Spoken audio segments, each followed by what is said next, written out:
Hello class, welcome back बच्चों। लो प्यारे बच्चों, आज का टारगेट है इलस्ट्रेशन 46 to 50। एक दो मैं करा देता हूँ बेटा, बाकी आपने करने। ठीक है जी, आप सब देख रहे हैं बेटा सामने, रिपीट तो करने ही करने पड़ेंगे आपको, वो भी जो मैं करूँगा। इलस्ट्रेशन नंबर 48 कहता है from the following balance sheet of dreams Converge Limited as at 31st of March 18 and 31st of March 17, calculate cash flow from operating activity। बाबू यानी कि लेवल और गिर गया। ऑपरेटिंग एक्टिविटी तो सबसे शुरू में करी थी, ठीक है ना। अभी मैं आपको बता देता हूं, ऐसे ही अगर आप 47th क्वेश्चन देखो ना, तो इन्होंने बेटा आपको फाइनेंस इंट्रो में ही बोला हुआ है फाइनेंसिंग एक्टिविटी का टोटल 2,32,000 है। अगर बोल दिया फाइनेंसिंग का टोटल इतना है तो मेरे को खाली ऑपरेटिंग और इन्वेस्टिंग करनी है। और अगर आप 46 देखो तो उसमें बेटा मेरे को ऑपरेटिंग का टोटल दिया हुआ है 18,000, यानी कि बेटा मुझे क्या करना है, सिर्फ इन्वेस्टिंग और फाइनेंसिंग करनी है। ठीक है, और 48 में तो और गिर गया बेटा लेवल, सिर्फ मेरे को ऑपरेटिंग ही करनी है। ठीक है जी, तो cash flow from operating activity 48 में मुझे निकालना है। पढ़ते हैं जरा क्वेश्चन को फटाफट से। बाबू, शेयर होल्डर फंड में शेयर कैपिटल और reserves and surplus, then long term borrowing, then trade payable, then short term provision. एक के ऊपर भी कोई भी नोट नहीं है। किसी के ऊपर कोई नोट दिखाई दे रहा है? किसी के ऊपर कोई नोट नहीं दिखाई दे रहा। लॉजिक है, मैं क्वेश्चन स्टार्ट करता हूं बेटा। बाबू, cash flow from operating activity हमेशा स्टार्ट होता है नेट प्रॉफिट बिफोर टैक्सेस से। ऐसे ही होता है ना बेटा, net profit before tax and extra ordinary item, जो बेटा मैं कैलकुलेट करता हूं वर्किंग नोट से।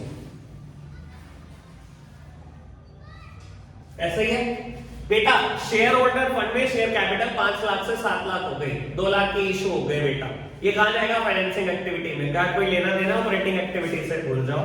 रिजर्व्स एंड सरप्लस 2 लाख से बेटा 3.5 लाख हो गए बेटा। अगर कुछ नहीं बताया रिजर्व्स एंड सरप्लस में क्या है, तो बेटा मुझे मानना पड़ेगा एसपीएल है, अदरवाइज क्वेश्चन नहीं हो सकता। ठीक है ना। तो बेटा difference is SPL, working note number 1। मैं net profit before taxes and extra ordinary item निकाल रहा हूं, तो बेटा difference in the SPL closing minus opening, 3.5 lakh minus 2 lakh, 1.5 lakh हो गए। कोई दिक्कत, कोई परेशानी किसी को? देन बेटा लॉन्ग टर्म बोरोइंग पहले लाख थी, अब 50,000 हो गई बेटा, यानी कि बेटा 50,000 की रीपे हो गई। अगेन ये रीपेमेंट तो फाइनेंसिंग में जाएगी बेटा, यहाँ तो कुछ भी नहीं होना इसका। बाबू, अगर ब्याज होता तो interest on borrowing non cash non operating item के नाम से ऐड हो जाता, लेकिन बोरोइंग में इंटरेस्ट भी कोई नहीं। कमाल की बात इस क्वेश्चन में। ठीक है, चलो बढ़ो आगे फिर। ट्रेड पेबल 1,05,000 से 1,22,000 हो गए, 17,000 का इंक्रीज। और बेटा ये हमेशा ही ऐड होता है। बाबू ऐड कर दो इंक्रीज इन ट्रेड पेबल। आपको पता है ना इससे पिछली आइटम क्या है? Operating profit before working capital changes. ठीक है ना। Increase in trade payable 17,000। कोई दिक्कत, कोई परेशानी तो? बढ़ो आगे बेटा। Short term provision, provision for tax दिया हुआ है बेटा। एडजस्टमेंट में देख लो, कहीं इनकम टैक्स पेड वर्ड या provision for tax for current year तो कहीं वर्ड नहीं है, नहीं है कहीं कोई वर्ड नहीं। तो बेटा पिछले साल का प्रोविजन इस साल का इनकम टैक्स पेड है, और करंट ईयर के प्रोविजन को वर्किंग नोट में ऐड करते हैं। ठीक है ना, याद होगा आपको। Provision for tax current year को हम ऐड करते हैं वर्किंग नोट में, 50,000।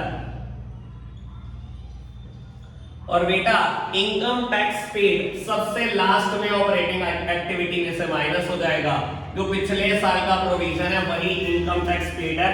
मैं यहां लिख देता हूं बेटा इनकम टैक्स पेड। ठीक है बाबू, लायबिलिटी साइड सारी फिनिश होगी, कोई दिक्कत ही नहीं आई हमें। तो तक समझ नहीं आया क्वेश्चन में, और कुछ था भी, कुछ मुश्किल था भी या नहीं? पढ़े आगे। कहते हैं बेटा नॉन करंट एसेट में फिक्स्ड एसेट्स पहली है टेंजिबल एसेट, जो 5 लाख थी 5 ही लाख है अब भी बेटा। ये आपको नोट्स टू अकाउंट्स में देखना पड़ेगा क्या क्या चेंजेस हुए, क्योंकि नोट नंबर 1 लिखा हुआ है इसके ऊपर। बेटा मशीनरी दी गई है 2 लाख पहले थी, अब 280 हो गई, और एक्यूमुलेटेड डेट पहले 80 था 1 लाख हो गया। ठीक है जी बेटा, कोई और एडजस्टमेंट होगी इस पे पक्का? कहता है machinery costing 80,000, accumulated dep 20,000 but sold at a loss of 18,000। ठीक है, यानी कि दोनों अकाउंट बन जाएंगे, एक मशीनरी का और एक एक्यूमुलेटेड डेप्रिसिएशन का। लो जी, सब सामने देख रहे हैं बेटा। बाबू एक अकाउंट बना रहा हूं मशीनरी का और दूसरा अकाउंट बना रहा हूं बेटा एक्यूमुलेटेड डेप्रिसिएशन अकाउंट। मशीनरी का बेटा opening balance brought down to side और बेटा by side closing balance carried out. Accumulated dep का बेटा बाय साइड ओपनिंग बैलेंस और टू साइड बेटा क्लोजिंग बैलेंस। बाबू कितना बैलेंस है मशीनरी का? 2 लाख से 2,80,000। 2 लाख था पहले, अब 280 हो गया। एक्यूमुलेटेड डेट पहले 80 था, अब बेटा 1 लाख हो गया। ठीक है जी बेटा, एडजस्टमेंट कहती है एक मशीनरी 20,000 की कॉस्ट सकती है, उसके ऊपर एक्यूमुलेटेड डेट 20,000 का, वो बेचती है 18,000 के लॉस में। लो जी बेटा, जो मशीनरी बेची उसका एक्यूमुलेटेड डेट बेटा 20,000 रुपए। तो बेटा एक्यूमुलेटेड डेट में आपको पता ही है, मैं बोल चुका हूं, प्रोविजन फॉर डेट या एक्यूमुलेटेड डेट में गिन के 4 आइटम है। ओपनिंग बैलेंस, क्लोजिंग बैलेंस, यहां था डेट ड्यूरिंग द ईयर और यहां था बेटा उस मशीनरी का डेप्रिसिएशन जो बेच दी गई। उस मशीनरी का डेप्रिसिएशन है बेटा 20,000। बेटा अगर ये 2 मशीनरी के नाम से गया तो बेटा यहां पर बाय एक्यूमुलेटेड डेट के नाम से भी 20,000 का डेट जरूर रहेगा। ठीक है, बैलेंसिंग फिगर आ जाएगी बेटा by dep during the year और ये बेटा 40,000 आ जाएगी। कोई दिक्कत कोई परेशानी तो नहीं? डेट ड्यूरिंग द ईयर मुझे मिल गया बेटा, मैं ऐड करूंगा एडजस्टमेंट में non cash and non operating item में डेप्रिसिएशन 40,000। ठीक है जी बाबू, अब कुछ सोचो आप, मशीनरी 80,000 की थी, उसके ऊपर डेप लगा 20,000 का, अभी भी मशीनरी 60,000 के, कहता आपने 18,000 लॉस में बेच दी। 18,000 का लॉस में बेची मतलब 42,000 की तो बेची। तो बेटा बाय बैंक मैंने 60,000 की चीज 42,000 में बेच दी बेटा, बाय P&L 18,000 रुपए का लॉस मैंने खा लिया। ठीक है बाबू, यहां से बैलेंसिंग फिगर आ जाएगी परचेज ऑफ मशीनरी 2,80,000, 20, 30, 360, 1,60,000 रुपए की। लेकिन ना तो मुझे परचेज का कुछ करना, ना ही बेटा मुझे सेल का कुछ करना, क्योंकि बेटा ये दोनों इन्वेस्टिंग एक्टिविटी का पार्ट है। मुझे तो क्या देखना है बेटा, सिर्फ ऑपरेटिंग एक्टिविटी। तो मैंने डेप दिखा दिया जो दिखाना था, एक्यूमुलेटेड डेप वैसे भी कहीं नहीं जाएगा, ये बेटा सिर्फ 18,000 रुपए का लॉस दिखाना रहेगा। तो दिखा दो बेटा। बाबू ऐड ही होता है, ये non cash non operating item है, loss on sale of asset. Loss on sale of asset कितना बेटा? 18,000 था ना, 18,000। कोई दिक्कत कोई परेशानी तो नहीं? सिंपल अकाउंट है बेटा, अब तो बहुत आदत पड़ गई होगी इन दोनों अकाउंट की। बढ़े आगे बेटा, टेंजिबल एसेट में ही आप नीचे देखो, इक्विपमेंट पहले 380 के थे, 320 के रह गए। सर क्या करूं इसका? ये 60,000 रुपए की चीज के सेल ऑफ इक्विपमेंट। बेटा देखो, अगर इक्विपमेंट कम हुए हैं, पहली प्रायोरिटी आप सेल को नहीं दे सकते, पहली प्रायोरिटी डेप्रिसिएशन की है। अगर मैं 3,80,000 की इक्विपमेंट साल के शुरू में इस्तेमाल कर रहा हूं तो बेटा, और आखिरी में 320 रह गए, तो मैं क्या मानूं 60,000 की इक्विपमेंट मैंने बेच ली है? नहीं बेटा, first priority is of depreciation, यानी कि बेटा 60,000 का इक्विपमेंट पे डेप लग गया और कुछ नहीं हुआ। ठीक है ना, पहली चीज सेल नहीं हो सकती कभी भी। तो बेटा डेप लग गया इक्विपमेंट में, लगा दो बेटा, कोई अकाउंट बनाने की जरूरत नहीं है क्योंकि कोई भी एडजस्टमेंट नहीं है। Dep on equipment, non cash non operating item 60,000 का डेप मैंने दिखा दिया। ठीक है सर, एसेट्स में दूसरी आइटम इनटेंजिबल एसेट्स, पहले 1 लाख थी, अब 95,000 रह गई। वर्किंग नोट पढ़ो, कहता है बेटा ये गुडविल है, पहले 1 लाख की थी, अब 95,000 रह गई, यानी कि बेटा गुडविल राइट ऑफ हो गई 5,000 रुपए। और गुडविल रिटर्न ऑफ कहां जाता है? Non cash non operating item, goodwill return of non cash non operating item बेटा 5,000। ठीक है जी बेटा, आगे बढ़ो। करंट एसेट्स में इन्वेंट्री, इन्वेंट्री में इंक्रीज है बेटा 75,000 का। इन्वेंट्री का इंक्रीज बेटा लेस होता है, लेस इंक्रीज इन इन्वेंट्री। 75,000 का इंक्रीज है बेटा, शो कर दो इसको माइनस में। सर ट्रेड रिसीवेबल इंक्रीज है 67,000 का, अगेन इसका इंक्रीज भी माइनस होता है बेटा, 67,000 का ट्रेड रिसीवेबल में इंक्रीज है, और बेटा बाकी कैश और कैश इक्विवेलेंट उनका कुछ नहीं होता। ओके बात बेटा। नेट प्रॉफिट बिफोर टैक्सेस कितना आ गया बेटा, 2 लाख रुपए वर्किंग नोट से आपने कैलकुलेट कर दिया, कोई दिक्कत तो नहीं बेटा। ये सब चीजें आपने ऐड करी 1,23,000, ये बेटा 3,23,000 आ गया operating profit before working capital changes.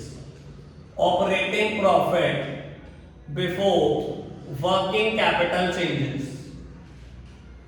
Working capital में कितना चेंज हुआ, 17,000 पॉजिटिव और बेटा ये नेगेटिव, यानी कि बेटा ये 1.25 लाख रुपए का नेगेटिव चेंज हुआ। 17 से 17 उड़ा दिए, 50 नेगेटिव और 75 नेगेटिव, 1.25 लाख के नेगेटिव। ठीक है जी, वो आप अपने तरीके से कटे ना, जैसे भी आप कैलकुलेट करते हो, मैं जैसे कैलकुलेट कर रहा हूं मैं वैसे ही कर रहा हूं। 1,98,000 ये कुछ और नहीं बेटा, ये आएगा cash generated from operations, cash generated from operations. और बेटा इनकम टैक्स पेड होने के बाद ये 30,000 था ना, 1,60,000 ये आएगा बेटा cash inflow from operating activity, 1,68,000।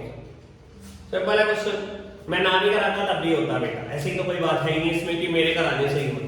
ठीक है, एक बार आगे बढ़ना बेटा, इलस्ट्रेशन नंबर 50 देखना, सबसे थका हुआ होगा ये, अब तक का सबसे थका हुआ क्वेश्चन कोई है तो इलस्ट्रेशन 50 है बेटा। कहता है from the following info prepare a cash flow statement, opening cash balance 15,000, closing cash balance 17,000। ये क्वेश्चन मिल गया सबको, मिल गया Devansh? Opening cash balance 15,000, closing cash balance 17,000, यानी कि बेटा आपको समझ में आ रहा होगा टोटल चेंज 2,000 रुपए का हुआ होगा पूरे साल भर में कैश फ्लो में, है ना। पहले दिन यही तो सिखाया था बेटा कैसे पता करते हैं। और क्या दिया हुआ है सर, गिन के 5 आइटम, गिन के 5 आइटम, छठी आइटम ही नहीं है। Decrease in inventory, it is a positive one, operating activity में प्लस हो जाएगा। Increase in bill payable, again ये भी बेटा पॉजिटिव है एक्टिविटी, यहां ऐड हो जाएगा इंक्रीज इन बिल पेबल। ठीक है, डिक्रीज इन इन्वेंट्री और increase in current liability, sir दोनों क्या है पॉजिटिव होंगे, दोनों ऐड हो जाएंगे। Sale of fixed assets, investing में प्लस 30,000। ठीक है, repayment of long term loan, मैंने लॉन्ग टर्म लोन लौटा दिया वापस, माइनस हो जाएंगे फाइनेंसिंग में। और बेटा नेट प्रॉफिट दिया हुआ 2,000 रुपए, सबसे ऊपर आ जाएगा 2,000। इन्वेंट्री ऐड कर देना, बिल पेबल ऐड कर देना, जो भी आएगा वो बेटा ऑपरेटिंग एक्टिविटी है।